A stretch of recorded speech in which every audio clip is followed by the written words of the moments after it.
Bismillahirrahmanirrahim. Assalamualaikum warahmatullahi wabarakatuh. Alhamdulillah, salatu wassalamu ala rasulillah wa ala alihi wa sahbihi wa mawalah, amma ba'du. Sahabat Al-Fatih yang dimuliakan Allah subhanahu wa ta'ala, bertemu kembali bersama kami di channel kami Suhadi Abu Fatih. Mudah-mudahan jamaah semua, sahabat semua dalam kondisi sehat walafiat.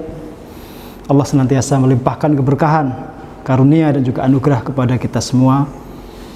Jemaah, ada satu pertanyaan yang sempat diajukan kepada kami terkait dengan kurban.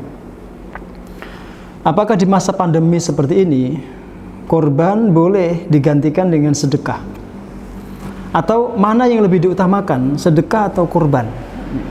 Satu pertanyaan yang diajukan kepada kami yang kemudian kami berpikir kalau jawaban dari pertanyaan ini kemudian kita dokumentasikan agar supaya nanti bisa menjadi pedoman di waktu yang akan datang.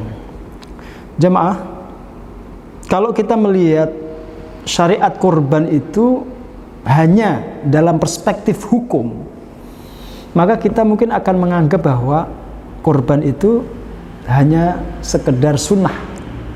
Satu amalan sunnah itu biasanya didefinisikan oleh masyarakat, kalau kita kerjakan dapat pahala, kalau kita tinggalkan tidak apa-apa. Sehingga dengan gegabah sebagian orang kemudian menyepelekan amal yang sifatnya sunnah itu. Contoh banyak sekali kita bisa temukan. Umpamanya, kenapa kita temukan tidak sedikit masyarakat kita yang meyakini sholat itu wajib, tapi tidak berkenan untuk jamaah di masjid. Ketika kita tanya, kan mereka mengatakan jamaah ke masjid kan hukumnya hanya sunnah, sehingga dengan mudahnya mereka kemudian tidak ke masjid. Ini tentu perspektif yang kurang tepat gitu. Karena pembahasan hukum sunnah itu, setahu saya, ulama menyebutkan bahwa amal ini hukumnya sunnah, bukan wajib. Itu agar kita tidak mewajibkan yang sunnah. Atau dengan bahasa yang lain, agar kita tidak mewajibkan sesuatu yang tidak wajib. Tapi bukan berarti kemudian dengan gegabah, dengan sembrono kita meremehkan amal itu. Tidak pernah kita menemukan yang seperti itu dari sunnah Nabi SAW. Oleh karenanya ketika kita membaca dalam beberapa riwayat disebutkan, jangankan kurban, sholat jamaah saja oleh Rasul itu diberikan fadilah, keutamaan yang begitu luar biasa. Umpamanya, Rasul SAW menyampaikan dalam sebuah hadis, "Lau ya'lamun nas ma fin nida was saffil awal." Andai manusia itu mengetahui keutamaan azan dan shaf yang pertama, maka mereka akan berusaha untuk mendapatkannya meskipun harus diundi.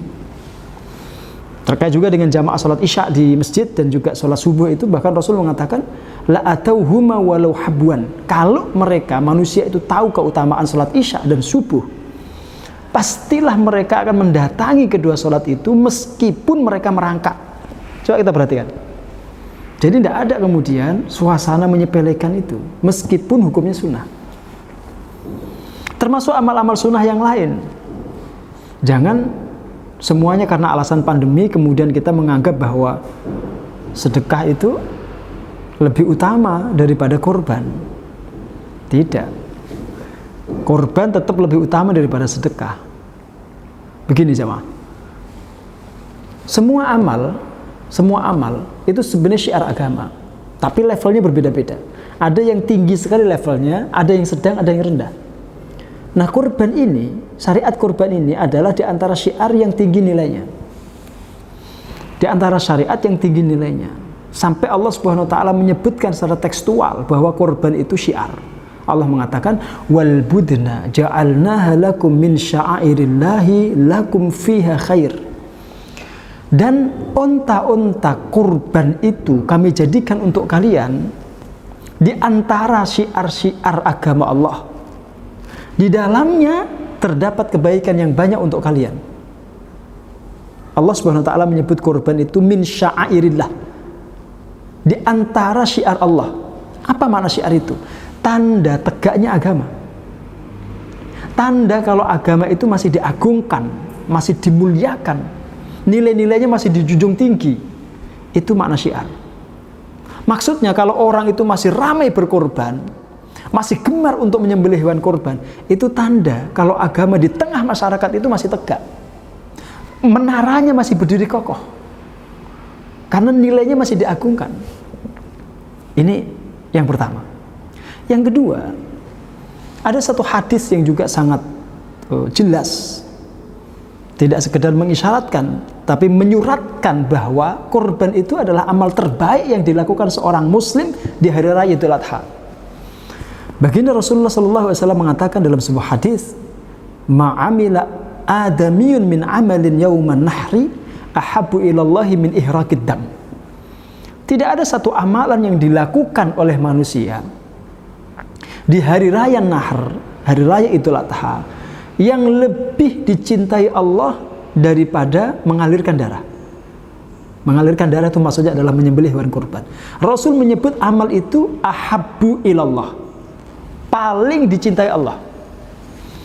Berarti kesimpulannya, dia lebih besar pahalanya dibandingkan sholat id, dibandingkan dengan takbiran, dibandingkan dengan amal-amal sunnah, termasuk sholat-sholat sunnah kita di hari itu.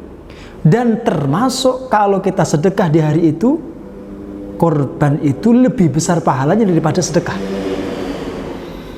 Maka tidak sepatutnya karena alasan pandemi kemudian korban itu kita distorsi kesakralannya, kemudian kita geser dengan mudahnya, kita gantikan dengan sedekah.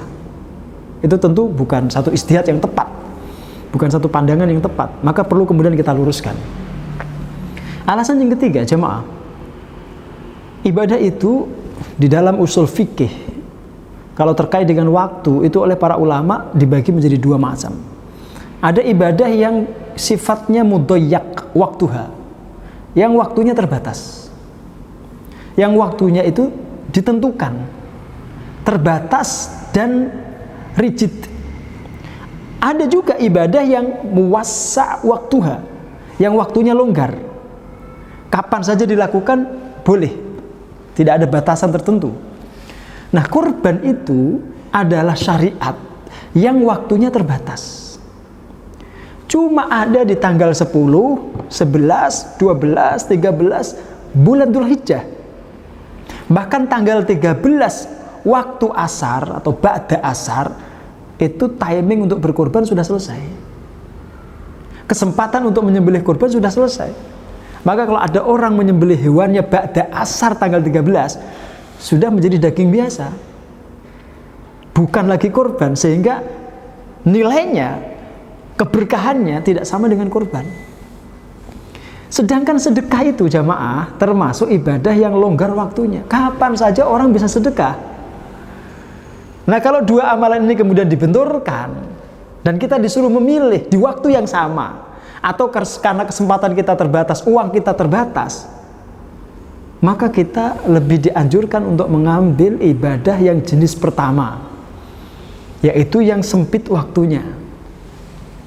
Nah, ini sama persis dengan pertanyaan para akhwat, ibu-ibu, mbak-mbak itu sering tanya, "Ustadz, mana yang didahulukan? Puasa Syawal atau bayar puasa Ramadan?" Biasanya saya kemudian tanya ulang, pertanyaan ini diajukan di awal Syawal atau di akhir Syawal? Kalau pertanyaan ini diajukan di awal Syawal, maka melakukan yang wajib lebih utama daripada yang sunnah. Bayar hutang Ramadan lebih utama daripada melakukan puasa Syawal. Karena puasa Syawal bisa dilakukan setelahnya. Tapi kalau bulan Syawal itu tinggal 6 hari, kesempatan untuk melakukannya hanya tersisa 6 hari, karena di awal, di tengah mungkin tidak melakukan puasa Syawal, baru di akhir Syawal teringat belum Syawalan, sementara dia masih punya tanggungan hutang puasa Ramadan, maka di sini berlaku kaidah tadi. Puasa Syawal dalam kondisi seperti ini lebih didahulukan daripada bayar hutang Ramadan, karena kesempatannya tinggal 6 hari itu. Setelah itu tidak ada lagi bulan Syawal kecuali tahun depan. Sementara puasa Ramadan, hutang puasa Ramadan boleh dilakukan kapan saja. Di bulan Dzulqa'dah boleh, di bulan Dzulhijjah boleh, di bulan Muharram boleh, dan seterusnya. Sehingga lebih longgar waktunya. Nah, di sini cara untuk mentarjih itu, Mana yang lebih diutamakan? Kalau orang belajar usul fikih pasti mengerti kaidah-kaidah ini. Sehingga kesimpulannya jamaah sekalian, dua ibadah ini sebenarnya tidak perlu dibenturkan, tidak perlu diversuskan. Mana yang lebih diutamakan itu sebenarnya tidak perlu. Tapi kalau dipaksakan juga untuk diversuskan, kita memilih korban daripada sedekah. Ya, kita memilih korban daripada sedekah. Yang kedua, kita dengan kasus ini kita dianjurkan untuk menjadi orang yang benar-benar mampu, benar-benar berkecukupan, memiliki harta yang berlimpah, agar kita tidak bingung. Karena kalau kita memiliki harta yang lebih, kita bisa melakukan dua-duanya, ya korban, ya sedekah, dan itu tentu lebih afdal. Wallahu a'lam bishawab. Aqulu qouli hadza wa astaghfirullaha li wa lisa'il muslimin. Assalamualaikum warahmatullahi wabarakatuh.